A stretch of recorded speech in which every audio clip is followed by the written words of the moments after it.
Bismillahirrahmanirrahim. Assalamualaikum warahmatullahi wabarakatuh.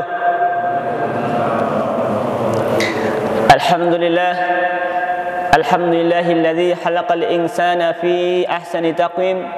Asyhadu an la ilaha illallah wa asyhadu anna Muhammadan abduhu wa rasuluh la nabiyya ba'dah. Allahumma salli wa sallim ala sayyidina Muhammadin wa ala alihi wa sahbihi wasallam, amma ba'du. Yang sama-sama kita hormati Bapak Ibu jamaah salat yang dimuliakan Allah Subhanahu wa taala. Syukur kita pada sore hari ini Allah masih memberikan kesehatan dan umur yang panjang sehingga kita bisa melaksanakan salat fardu secara berjamaah. Semoga amal ibadah kita diterima oleh Allah Subhanahu wa taala. Amin Allahumma amin. Karena pada hakikatnya ketika Allah masih memberikan kita umur yang panjang, pada hakikatnya Allah masih memberikan dua kesempatan kepada kita. Namun terkadang kita sebagai manusia, kita lupa akan dua kesempatan yang Allah berikan tersebut. Apa dua kesempatan yang Allah berikan? Yang pertama adalah ketika Allah masih memberikan kita umur yang panjang, Allah memberikan kesempatan kepada kita untuk bertaubat atas segala kekhilafan yang kita lakukan. Karena kita sebagai manusia tentunya tidak pernah luput dari yang namanya khilaf dan dosa. Ini kesempatan yang pertama yang Allah berikan kepada kita. Kesempatan yang kedua, ketika Allah masih memberikan kita umur yang panjang hingga detik hari ini, Allah memberikan kesempatan kepada kita untuk menambah pundi-pundi amal dalam kehidupan kita. Yang mana dengan pundi-pundi amal tersebut, insya Allah dengan izin Allah, ketika nanti dihisab oleh Allah Subhanahu wa taala, dan ketika amal-amal kebaikan kita lebih berat, maka dengan izin Allah itulah yang akan mengantarkan kita ke surganya Allah Subhanahu wa taala. Oleh karena itu sangat rugi sekali orang-orang yang masih Allah berikan kesempatan hidup namun dia tidak menggunakan kesempatan itu dengan sebaik-baiknya. Yang pertama untuk bertaubat kepada Allah Subhanahu wa taala, dan yang kedua adalah untuk menambah amal-amal kebaikan dalam setiap hembusan nafas yang dia lakukan. Bapak Ibu yang kami hormati, dalam kesempatan sore hari ini kita akan berbagi tentang kiat mendidik anak di akhir zaman. Semuanya sudah menjadi bapak? Ada yang masih jomblo? Terkadang ada kesalahan berpikir dari kalangan pemuda atau pemudi yang masih jomblo, bahwa ketika berbicara tentang mendidik anak selalu berkata, oh nanti kalau sudah menikah. Padahal itu kesalahan yang besar. Kenapa? Suatu hari ada salah seorang bapak-bapak yang mengunjungi Umar bin Khattab ketika menjadi seorang khalifah. Dia bercerita dan mengadu tentang proses pendidikan anak. Maka Umar bin Khattab mengatakan bahwa hal yang pertama untuk mendidik anak adalah yaitu ketika dia mencari calon ibu. Jadi dalam Islam itu mendidik anak dimulai kapan? Dimulai ketika dia hendak mencari calon ibu. Itu kalau bagi laki-laki. Kalau perempuan, ketika dia hendak mencari calon bapak untuk anaknya. Itu proses yang pertama. Kenapa? Karena bapak dan ibu sangat menentukan anak-anaknya ke depan. Jadi kalau mendidik anak setelah punya anak atau ketika anak sudah dewasa, itu sudah terlambat sekali. Baik Bapak Ibu yang kami hormati, dalam pendidikan anak, pendidikan generasi pada hari ini, tentu kita sangat miris sekali melihat kondisi di akhir zaman hari ini, yang mana problem generasi muda sangat kompleks sekali. Dari yang namanya problem handphone seperti yang tertera di gambar next, yang mana hari ini kondisi generasi muda sudah teracuni dengan yang namanya Android, yang mana dengan hal itu membuat kehidupannya sudah tidak lagi sesuai dengan jalur yang normal, apalagi sesuai dengan kaidah-kaidah hukum syara. Handphone sudah merenggut kehidupannya dengan kecanduan game dan lain sebagainya. Ditambah dengan sekolah online semakin memperparah kondisi generasi pada hari ini. Bagaimana kondisi generasi hari ini, yang ada yang sampai kemudian gila atau masuk rumah sakit jiwa karena kecanduan game. Bahkan kemarin saudara saya sendiri, saudara itu adalah seorang wali kelas, anak muridnya itu mengalami kebutaan dan ketulian, buta dan tuli. Awalnya sehat, sudah SMP. Kenapa bisa buta dan tuli? Ternyata karena kecanduan game. Nah, ini kondisi yang pertama yang sedang dihadapi oleh kita pada hari ini, apalagi sebagai orang tua. Yang kedua, kondisi terkait dengan pergaulan bebas. Dengan game juga atau dengan gadget, dengan video-video yang mudah diakses oleh generasi pada hari ini, maka sebagian generasi terlibat pergaulan bebas, pacaran, sampai kemudian perzinahan dan lain sebagainya. Bahkan ada yang bunuh diri, aborsi dan lain sebagainya. Nah, ini tentunya problem yang dihadapi oleh kita pada hari ini, oleh orang tua pada hari ini, oleh negeri pada hari ini. Kenapa ini merupakan hal yang sangat penting sekali untuk dikaji? Karena pemuda hari ini adalah pemimpin masa depan. Kalau pemudanya sudah hancur pada hari ini, generasinya sudah hancur pada hari ini, lalu bagaimana nasib masa depan negeri ini? Lalu bagaimana nasib Islam, agama pada masa-masa yang akan datang? Kenapa? Karena pemuda hari ini adalah pemimpin masa depan. Kalau pemudanya tidak diikat dengan ilmu, pemudanya tidak dibimbing dengan ketaatan, lalu kelak di masa depan dia akan memimpin dengan apa? Nah, oleh karena itu, hal yang terpenting hari ini adalah bagaimana kita bisa mendidik generasi menjadi generasi masa depan, generasi yang memimpin perubahan yang lebih baik. Next. Nah, jadi anak itu bisa menjadi sumber kebahagiaan bagi orang tuanya, dan anak juga bisa menjadi sumber penderitaan bagi orang tuanya. Di sini saya menyampaikan sambil berdiri. Ibu-ibu yang kami hormati, anak bisa menjadi sumber kebahagiaan bagi orang tuanya, dan anak juga bisa menjadi sumber penderitaan bagi orang tuanya. Bagaimana caranya anak bisa menjadi sumber kebahagiaan bagi orang tuanya, dan anak juga bisa menjadi sumber penderitaan bagi orang tuanya? Tentu kita ingin anak-anak kita menjadi anak-anak yang menjadi sumber kebahagiaan bagi orang tuanya, bukan anak-anak yang menjadi sumber penderitaan bagi orang tuanya. Padahal hari ini kita melihat satu sisi ada anak-anak yang menjadi sumber penderitaan bagi orang tuanya, dan satu sisi ada anak-anak yang menjadi sumber kebahagiaan bagi orang tuanya. PR kita adalah bagaimana agar anak-anak kita bisa menjadi sumber kebahagiaan bagi kehidupan kita, masa depan kita atau masa depan orang tuanya, dan kelak bisa menjadi anak yang saleh dan salehah. Bapak Ibu yang kami hormati, pertanyaannya adalah, kenapa pada saat yang sama ada anak yang bisa menjadi sumber kebahagiaan bagi orang tuanya, namun pada saat yang sama juga ada anak yang menjadi sumber penderitaan bagi orang tuanya? Pertanyaannya adalah, apakah itu sudah menjadi takdir anak tersebut atau pilihan anak tersebut? Next. Ini harus kita pahami bersama sebelum kita melangkah ke depan bagaimana kiat mendidik anak. Ini harus menjadi sebuah pemahaman bahwa apakah anak berbuat kesalahan itu sudah menjadi pilihan hidupnya atau sudah menjadi garis tangannya. Sehingga ketika ada orang tua ditanya, kenapa anaknya kecanduan game? Dia mengatakan, gimana lagi Pak, sudah takdir, sudah nasib. Kenapa anaknya nggak pintar belajar? Oh, sudah takdir nasib. Kenapa anaknya narkoba? Takdir nasib. Nah, kalau seperti ini pemahamannya, maka tidak akan ada usaha untuk memperbaiki pendidikan dan anak. Maka bahwa anak-anak yang terlibat narkoba, game, kecanduan dan lain sebagainya itu adalah pilihan hidupnya. Pertanyaan adalah, kenapa kok ada pada saat yang sama ada anak yang memilih hidupnya menjadi pribadi-pribadi yang baik, tapi pada saat yang sama ada anak-anak yang memilih kehidupannya menjadi pribadi-pribadi yang tidak baik? Nah, apa yang menyebabkan ini semua bisa terjadi? Next. Nah, oleh karena itu jangan sampai kemudian kegagalan anak-anak dalam proses pendidikannya menjadi pribadi yang baik itu adalah pilihan dari hidupnya dan pilihan dari orang tuanya. Kenapa? Karena pasti ada sumbangsih orang tua dalam proses pendidikan anak-anak kita. Dalam pendidikan anak, maka kita bisa merujuk idola orang-orang soleh dalam proses pendidikan anak. Dalam Al-Quran, Allah telah menggambarkan tentang orang tua yang soleh yang memiliki anak yang soleh. Siapa itu? Nabi Ibrahim.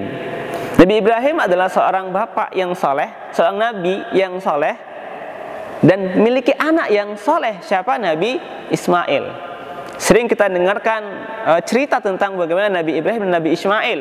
Ketika Nabi Ibrahim sangat menginginkan anak sampai tua baru dikaruniai anak, kemudian setelah punya anak, kemudian Nabi Ismail diasingkan di Mekah. Setelah itu ada lagi ujian bahwa perintah Allah untuk menyembelih Ismail. Tapi apa yang terjadi? Kesolehan ketaatan Nabi Ibrahim tidak gentar untuk melaksanakan perintah dari Allah. Tapi sebaliknya juga sama, kesolehan Ismail juga tidak gentar untuk mengerjakan syariat atau perintah dari Allah Subhanahu wa taala. Rela dia disembelih karena itu perintah dari Allah Subhanahu wa taala. Inilah bentuk contoh kesolehan bapak yang soleh, anak yang soleh. Yang kedua adalah gambaran tentang orang tua yang soleh tapi anaknya durhaka. Siapa itu? Nabi Nuh. Bapaknya soleh, seorang nabi yang termasuk ulul azmi yang berdakwah. Berapa lama dakwah Nabi Nuh? Sekitar 950 tahun lebih berdakwah. Namun anaknya yang bernama Kan'an itu durhaka. Tidak mau beriman kepada Allah Subhanahu wa taala, tidak mau ikut kepada orang tuanya. Padahal luar biasa Nabi Nuh telah mendidik anaknya. Dikisahkan tentang bagaimana ketika kemudian ada hujan badai, ketika Nabi Nuh sudah menyiapkan perahunya dan anaknya hampir karam, kemudian Nabi Nuh masih menginginkan anaknya beriman, naik ke perahu Nabi Nuh, tapi tetap anaknya tidak mau tunduk kepada Allah, tidak mau beriman, dan akhirnya kemudian diterjang badai dan kemudian mati dalam keadaan durhaka, tidak beriman. Ini gambaran yang kedua. Yang ketiga, saya ingin mengambil sebuah gambaran orang tua di masa sahabat, di masa Umar bin Khattab ketika menjadi seorang khalifah. Suatu hari ada seorang bapak yang mengunjungi Umar bin Khattab. Dia mengeluhkan anaknya yang selalu berkata kasar kepada bapaknya, memaki-maki bapaknya, memukul bapaknya. Maka kemudian bapak ini mengadu kepada Umar bin Khattab. Wahai Umar bin Khattab, anakku ini selalu berkata kasar, nakal, gak mau diatur. Apa kata Umar? Kalau gitu besok bawa anakmu ke kemari, biar ku nasihati. Hari berikutnya orang tua ini membawa anaknya ke hadapan Umar bin Khattab. Setelah sampai di hadapan Umar bin Khattab, Umar berkata, wahai sang anak, benarkah engkau sering berkata kasar kepada bapakmu, sering memukul dan lain sebagainya? Jika benar itu pekerjaanmu, engkau menjadi anak yang durhaka kepada orang tuamu sendiri. Anak ini kemudian berkata, menjawab perkataan dari Umar bin Khattab. Wahai Amirul Mukminin, ketika ada hak anak kepada orang tua, apakah ada hak orang tua kepada anaknya? Ketika ada kewajiban anak kepada orang tua, apakah ada kewajiban orang tua kepada anaknya? Maka Umar berkata, ada. Apa itu? Kata anak tersebut, kewajiban orang tua kepada anaknya adalah yang pertama, dia mencarikan calon ibu yang baik untuk anaknya. Kalau dia berarti laki-laki. Kalau perempuan, mencarikan calon ibu, calon bapak untuk anaknya. Yang kedua, ketika lahir memberikan nama yang baik untuk anaknya. Dan yang ketiga adalah mengajarkan Al-Quran, mengajarkan agama kepada anaknya. Mendengar jawaban dari Umar bin Khattab, maka sang anak berkata, wahai Amirul Mukminin, sesungguhnya bapakku tidak pernah melakukan ketiganya. Yang pertama, dia tidak mencarikan aku seorang ibu yang soleh, yang baik. Ibuku tidak pernah mengajarkanku, ibuku tidak pernah mendidikku, dan perilakunya sangat kasar sekali. Yang kedua, wahai Amirul Mukminin, aku ketika lahir dikasih nama yang tidak baik. Aku dikasih nama Ju'al, yang artinya kumbang hitam yang suka pada kotoran. Dan yang ketiga, wahai Amirul Mukminin, bapakku, orang tuaku tidak pernah sedikit pun mengajarkan aku Al-Quran, tidak pernah mengajarkanku agama. Mendengar jawaban dari anak tersebut, maka Amirul Mukminin berkata, wahai sang bapak, engkaulah yang durhaka kepada anakmu sehingga anakmu durhaka kepadamu. Bapak Ibu yang kami hormati, dari tiga kisah ini setidaknya kita bisa ngoreksi diri kita. Jika hari ini generasi muda hari ini rusak, itu karena pilihan hidupnya, karena pilihan orang tuanya salah dalam proses pendidikan, maka kelak bagaimana di hadapan Allah Subhanahu wa taala ketika dihisab. Ini menjadi renungan bagi kita bersamanya. Apakah kita sudah menjadi seperti Nabi Nabi Ibrahim, orang tua yang soleh punya anak yang soleh-soleh, alhamdulillah. Atau yang kedua, setidaknya seperti Nabi Nuh, kita sudah berusaha mendidik anak-anak kita menjadi yang terbaik. Kenapa? Karena kalau kita sudah punya jawaban di hadapan Allah Subhanahu wa taala. Kita sedang memberikan yang terbaik, kita didik yang terbaik, kita ajarkan Al-Qur'an, kita ajarkan agama kepada anak-anak kita. Atau menjadi orang yang ketiga seperti pada zaman Umar bin Khattab, yang ternyata kedurhakaan anaknya itu karena orang tuanya lah yang telah durhaka terlebih dahulu dengan tidak memberikan haknya kepada anaknya, dengan tidak memberikan kewajiban kepada anaknya, tidak mendidiknya, tidak mengajarkannya. Kalau kita keluar malam, itu sering melihat anak-anak muda yang nongkrong-nongkrong di jalan, tingkat SMP. Kira-kira mereka punya orang tua atau tidak? Punya orang tua. Sering saya bertanya dalam hati dan pikiran saya, di mana orang tuanya? Kenapa membiarkan anaknya keluar malam keluyuran, laki-laki perempuan berboncengan? Bahkan siang-siang ini kalau lewat di stadion, itu banyak anak-anak muda yang ngumpul-ngumpul, yang perempuannya tidak menutup aurat, campur baur, ikhtilat sama laki-laki. Di mana orang tuanya? Ini pertanyaan yang penting. Oleh karena itu bisa jadi kehancuran pemuda hari ini, rusaknya generasi pada hari ini karena abainya orang tua terhadap pendidikan anak-anaknya. Oleh karena itu penting sekali sebagai orang tua harus mengerti bahwa pentingnya kewajiban untuk mendidik anaknya, apalagi di akhir zaman hari ini. Oleh karena itu, hari ini saya akan mencoba untuk memberikan 2 kiat saja bagaimana mendidik anak di akhir zaman. Berawal dari tentang kunci sebuah pendidikan. Jadi kunci pendidikan adalah yang pertama memikat hati anak. Jadi kalau hati anak sudah terpikat dengan orang tuanya, maka orang tua akan mudah untuk mengarahkan anaknya. Kenapa? Karena hati adalah raja, yang lain adalah prajuritnya. Ketika hatinya sudah ngikut, sudah takluk tunduk, maka yang lain akan ngikut. Maka kunci adalah menaklukkan hati anak. Pertanyaannya adalah bagaimana cara menaklukkan hati anak? Next. Nah, pentingnya menaklukkan hati anak, ketika mendidik anak ini juga disampaikan oleh Imam Ghazali dalam kitabnya. Beliau menyampaikan bahwa cara mendidik anak adalah merupakan hal yang paling penting. Kenapa? Karena cara mendidik anak merupakan cara mencetak anak. Ketika anak dicetak dengan baik, cetakannya baik, maka anak akan menjadi baik. Sebaliknya, ketika cetakannya rusak, tidak baik, maka anak juga menjadi tidak baik. Berarti di sini ada proses apa? Ikhtiar. Apa yang terjadi pada hari ini itu bukan sebuah kebetulan, tapi sebuah proses. Sebuah proses panjang dari lahir anak, bahkan mungkin sebelum lahir anak sampai dia dewasa. Ada sebuah proses yang membentuk anak-anak ini menjadi anak yang kemudian tidak baik atau menjadi anak yang baik. Maka proses inilah yang harus diketahui oleh semua orang tua. Cuman sayangnya tidak ada sekolah formal bagaimana menjadi orang tua, itu tidak ada. Oleh karena itu pentingnya kemudian bagi orang tua terus menggali dan mencari proses dalam pendidikan anak itu sendiri. Bapak Ibu yang kami hormati, kalau seandainya Bapak Ibu suatu ketika mendengar informasi ada seorang yang menyuntik pasien, tapi dia bukan dokter, malpraktek. Kemudian pasien yang disuntik meninggal dunia. Kira-kira kita marah nggak dengan orang yang malpraktek tadi? Dokter yang malpraktek tadi, marah nggak? Marah ya, jangan serius-serius kita di sini. Marah. Kemudian kita ingin terbang ke Jakarta, naik pesawat. Tapi ternyata pilotnya itu bukan ahli penerbangan, nggak pernah menerbangkan pesawat, malpraktek dia. Tiba-tiba bawa pesawat, kemudian jatuh. Kita mendengar ada saudara kita yang masuk dan meninggal. Marah nggak kita? Marah. Kenapa kita marah? Kenapa kita marah? Karena dia bukan ahlinya. Dia nggak ahli dalam pengobatan, menyuntik. Kok dia nyuntik? Dia nggak ahli dalam menerbangkan pesawat. Kok dia membawa pesawat? Akhirnya mencelakai orang lain. Begitu juga pada hari ini.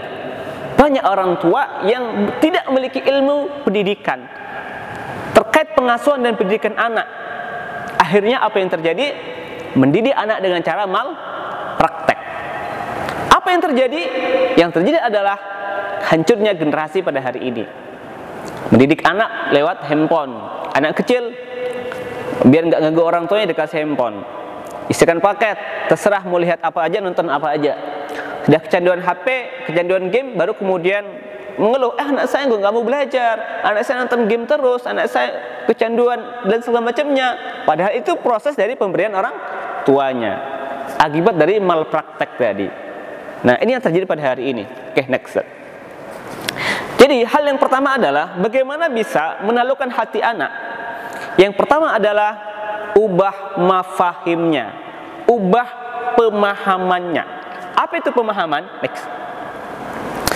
Hal ini sesuai dengan firman Allah Subhanahu wa taala dalam surah Ar-Ra'd ayat 11, sesungguhnya Allah tidak akan mengubah nasib suatu kaum sebelum kaum itu mengubah apa-apa yang ada pada dirinya. Apa yang diubah? Pemahamannya. Pemahamannya. Jadi rahasia manusia bertingkah laku dan bersikap dalam hidup ini adalah karena pemahamannya. Jadi kita sehari-hari itu bersikap dan bertingkah laku itu karena faktor pemahaman yang ada dalam diri kita. Berubahnya pemahaman, maka akan berubahlah sikapnya. Sebagai contoh untuk memudahkan kita. Kenapa? Bapak-bapak ketika masuk ke masjid pakai celana panjang, nggak pakai celana pendek di atas lutut. Kenapa? Karena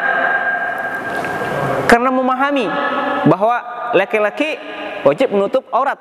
Benar? Aurat laki-laki itu ya batasannya itu lutut. Berarti dari lutut sampai ke pusar itu nggak boleh dibuka. Nah, apalagi sholat nggak boleh membuka aurat. Pemahaman. Karena memahami hal itu, maka tingkah lakunya menjadi seperti itu. Itulah kehidupan kita sehari-hari. Ketika berubah pemahamannya, maka berubah tingkah lakunya. Maka hal yang penting adalah bagaimana merubah pemahaman anak-anak kita agar merubah perilakunya. Anak kita tidak akan berhenti kecanduan gamenya sebelum dia memahami benar-benar game itu akan merusak hidupnya. Maka hal yang pertama adalah diubah pemahamannya. Cara mengubah dengan apa tadi? Dengan mengikat hatinya.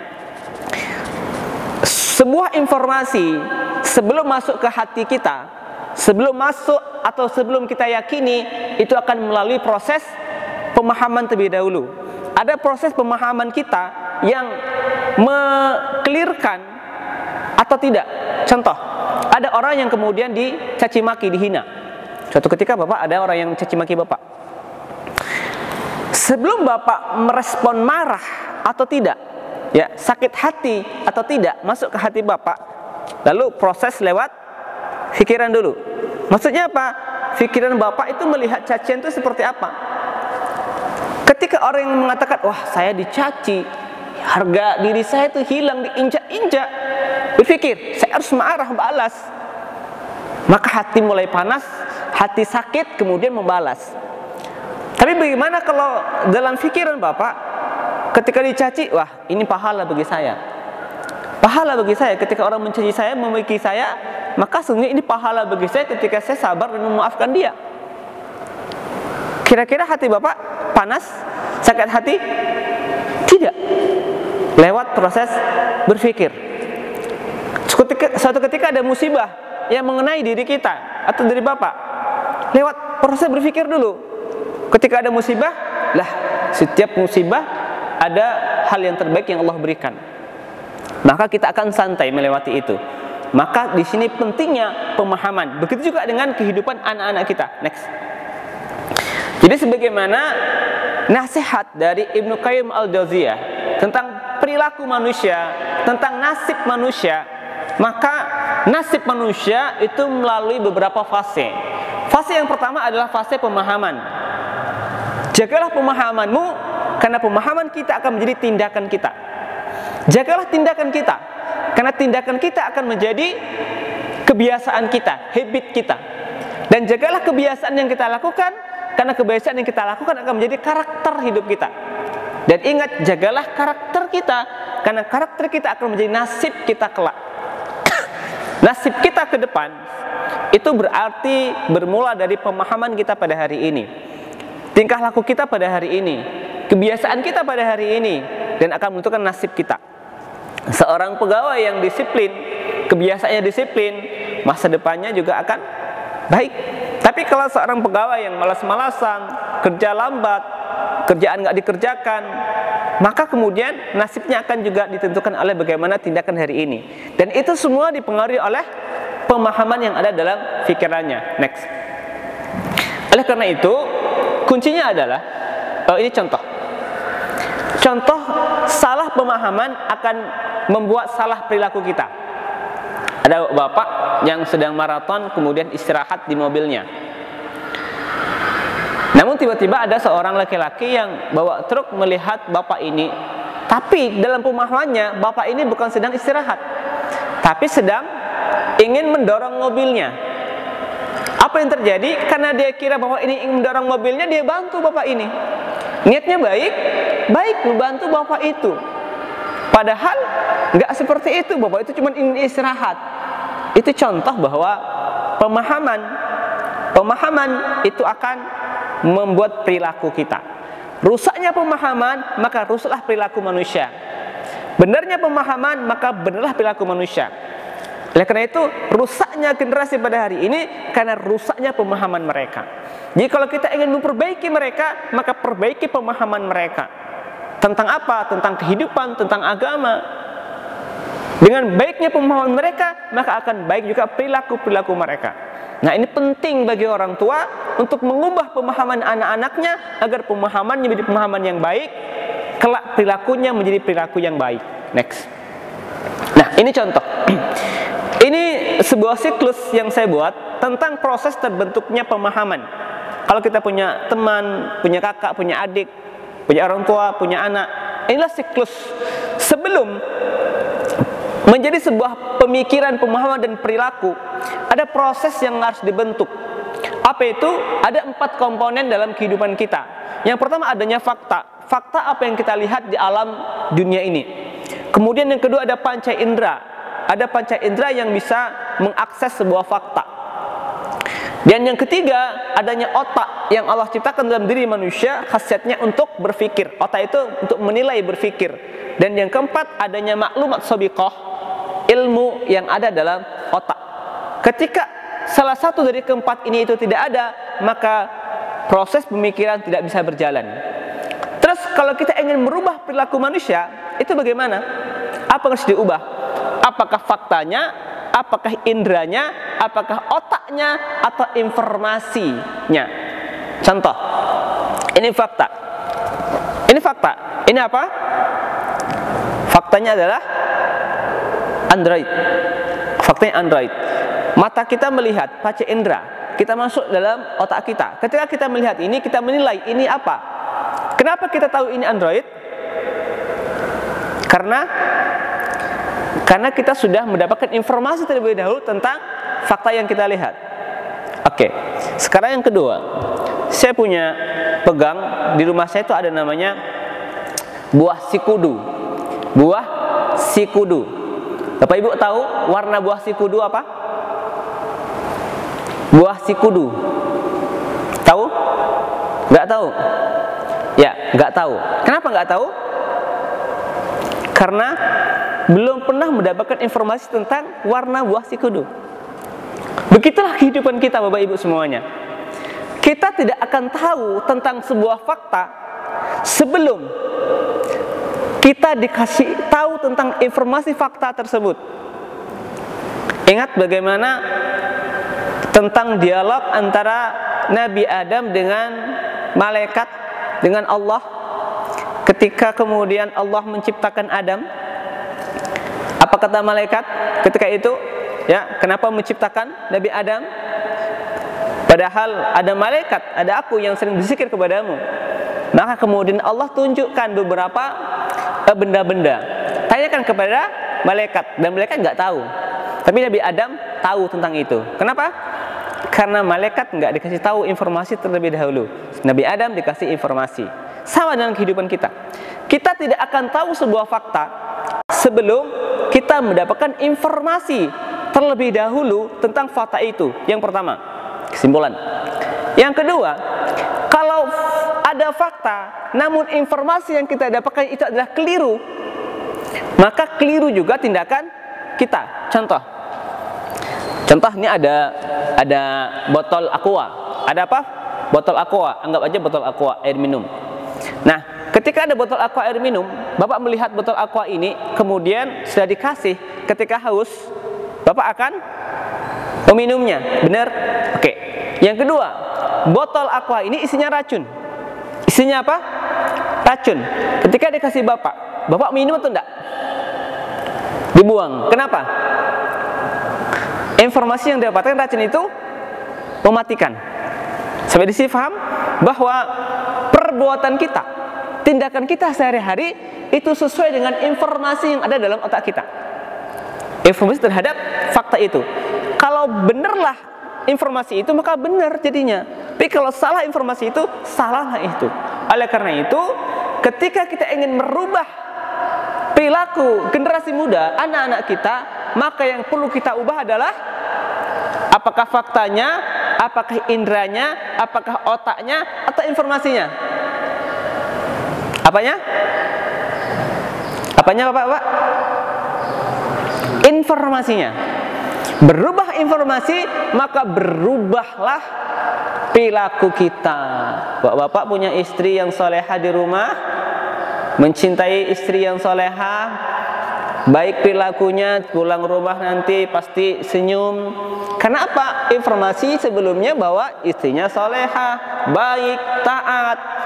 Seandainya suatu ketika dapat informasi, ternyata istrinya, ini contoh, tidak kita harapkan, selingkuh, pasti perilakunya akan berubah.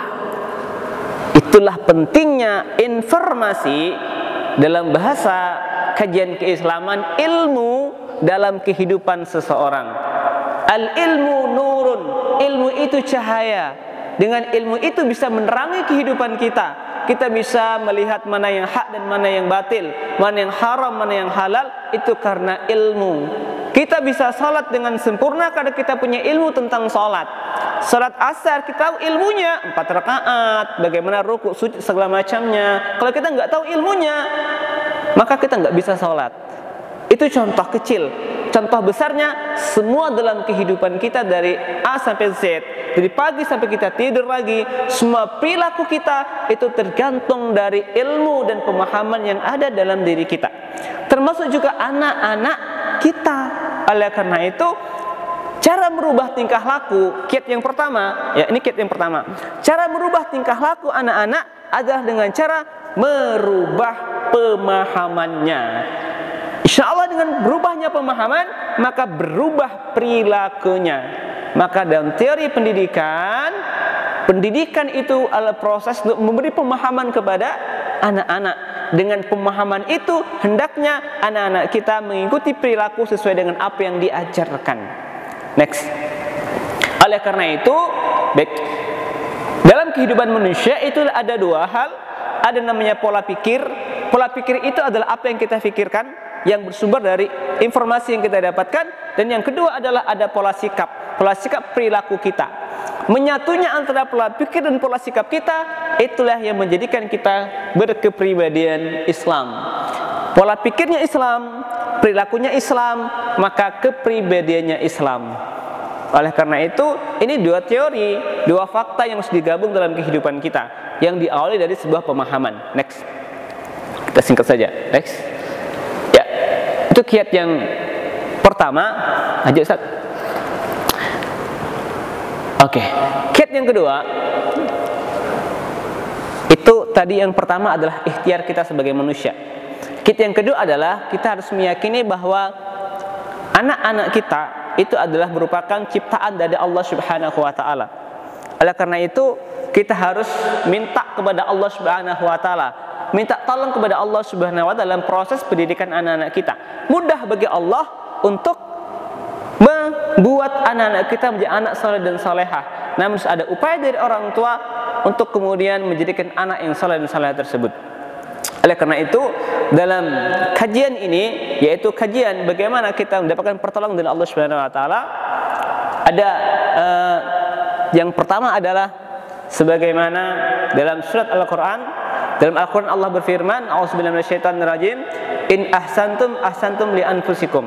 Sesungguhnya kebaikan yang kalian lakukan, maka kebaikan itu untuk diri kalian sendiri. Bagaimana perilaku kita kepada orang tua kita? Kita orang tua, kita juga anak. Jadi ketika kita berbaik kepada orang tua kita, kebaikan kita kepada orang tua, maka kebaikan juga untuk anak-anak kita. Karena berlaku, semua kebaikan yang kita lakukan, maka kebaikan itu akan kembali kepada kita. Kita baik kepada orang tua kita, maka anak kita akan baik kepada kita. Ini kajian yang kedua setelah kita sudah berikhtiar. Itu yang pertama. Yang kedua, dalam hadis Rasulullah, barang siapa yang menolong kesulitan orang lain, maka Allah akan mempermudahnya atau menghilangkan kesulitannya di dunia dan di akhirat. Hukum ini terjadi. Maka yang kedua adalah mempermudah urusan orang lain, menghilangkan kesulitan orang lain, maka Allah akan mudahkan dalam urusan kita. Nah, dalam hal ini maka penting bagi kita bahwa ternyata ketika kita berbuat baik kepada orang lain, ketika kita sering bersedekah kepada orang lain, ketika kita sering mempermudah urusan orang lain, menghilangkan kesulitan orang lain, maka di situ juga hukum langit itu akan berjalan. Allah akan memudahkan semua urusan kita. Maka oleh karena itu, seringlah kemudian ketika kita berbuat baik kepada orang, maka sambil kita berdoa kepada Allah Subhanahu wa taala. Yang ketiga yang terakhir adalah berdoa di saat-saat mustajab. Nah, di antaranya apa? Ketika subuh hari. Yang sering kita dengar dengan wakaf subuh, infak subuh, berdoa dan mudahkan urusan orang lain, maka di situ ada dua malaikat. Pada subuh hari ada dua malaikat yang turun, yang mendoakan orang-orang yang dia memberi kebaikan kepada orang lain. Nah, maka yang kedua adalah berarti mendidik anak sama dengan mendidik diri kita sendiri. Mendidik anak sama dengan mendidik diri kita sendiri. Intinya apa? Kalau kita ingin anak-anak kita menjadi anak yang baik, saleh dan salehah, maka kita juga harus menjadi orang yang baik dan saleh dan salehah. Kalau kita ingin memperbaiki anak kita, maka kita memperbaiki diri kita. Kalau kita ingin anak kita dekat kepada Allah, kita dekat kepada Allah Subhanahu wa taala. Setelah kita berikhtiar, maka yang kedua adalah kemudian kita minta kepada Allah Subhanahu wa taala. Baik, dalam kesempatan hari ini kami dari Syiar Sahabat Quran menyampaikan pesan bagi Bapak Ibu semuanya yang ingin ikut berkontribusi dalam kegiatan dakwah pelosok pedalaman. Jadi beberapa hari yang lalu, seminggu lalu kami pergi ke Inhu untuk kegiatan syafri dakwah pembinaan di masyarakat Inhu. Memang kondisi masyarakat itu berbeda-beda. Kalau perkotaan itu kondisinya berbeda, cobaannya berbeda, di daerah pelosok juga berbeda. Di samping mereka itu tidak punya Al-Quran, sulit untuk mengkaji Al-Quran, sulit untuk mendapatkan ilmu pengkajian agama. Mereka juga ada satu hal yang dirisaukan. Kemarin ada ketua LAM Inhu itu berbicara tentang banyaknya misionaris asing yang masuk ke daerah pedalaman, yang misinya adalah tentu ingin mengajak mereka untuk sesuai dengan agama mereka. Nah, oleh karena itu semoga di dalam majlis ilmu ini, ya, di samping kita ikhtiar memperbaiki diri kita untuk menjadi yang terbaik dan kelak kita memiliki keturunan yang terbaik, kita mohon kepada Allah Subhanahu wa taala dengan wakaf Quran. Silakan dari tim ada memberikan oleh-oleh, ya, bagi Bapak Ibu ingin wakaf Quran, ikut berkontribusi dalam kebaikan, semoga Allah balas dengan kebaikan-kebaikan dan Allah mudahkan kita memiliki keturunan yang saleh dan salehah, karena tentunya semua ini dari Allah Subhanahu wa taala. Oleh karena itu Bapak Ibu yang kami hormati, dalam proses pendidikan hari ini banyak sekali kita dapati bahwa problem yang terjadi itu bukanlah sebuah nasib atau takdir dari anak-anak tersebut, tapi adalah merupakan sebuah kesalahan kita dalam pendidikan anak-anak. Sehingga apa yang terjadi? Banyak anak-anak yang hari ini, generasi hari ini, yang kemudian mereka jauh dari nilai-nilai Islam dan merisaukan kehidupan kita. Sebagaimana Imam Syafi'i itu pernah memberikan nasihat kepada kita, semuanya sesungguhnya kehidupan pemuda itu adalah dengan ilmu dan ketaatan. Kalau sudah tidak ada keduanya, ilmu dan ketaatan, maka dia tidak anggap hadir dalam dunia ini. Next slide. Ya, kesimpulannya, lanjut. Next. Ini ya. Maka perlu kita tanyakan dalam kehidupan kita sehari-hari. Berapa lama, berapa jam hari ini anak-anak berada di depan TV? Berapa lama anak-anak main Android? Wajar kalau kemudian kehidupan mereka dididik oleh media sosial.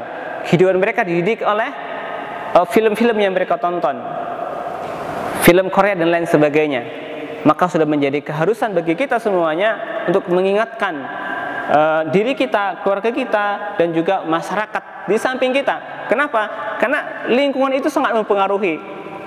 Ada cerita kemarin, ada seorang keluarga ini keluarga yang termasuk yang baik, yang soleh dan soleha, anaknya baik. Tapi suatu ketika anaknya itu bermain ke rumah tetangganya.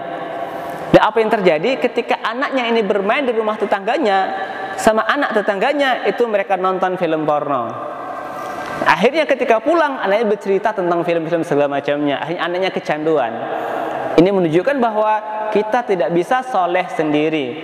Ya, kita nggak bisa soleh sendiri. Lingkungan juga akan mempengaruhi anak-anak kita. Kenapa? Karena anak-anak kita juga akan bergaul dengan teman-temannya. Oleh karena itu, nggak boleh soleh sendiri, harus soleh bersama-sama. Dengan demikian, maka semoga kajian kita pada sore hari ini mendapat keberkahan untuk kita semuanya, meskipun sedikit, tapi kami harap kepada bapak-bapak semuanya untuk menyampaikan kembali kepada teman-teman, kepada sahabat, kepada keluarganya, sehingga akan menjadi ilmu yang bermanfaat, yang kelak ketika orang melakukan kebaikan, karena lisan kita, perantara kita, semoga itu kelak yang akan memperberat timbangan amal kebaikan kita di yaumil akhir. Terima kasih. Assalamualaikum warahmatullahi wabarakatuh.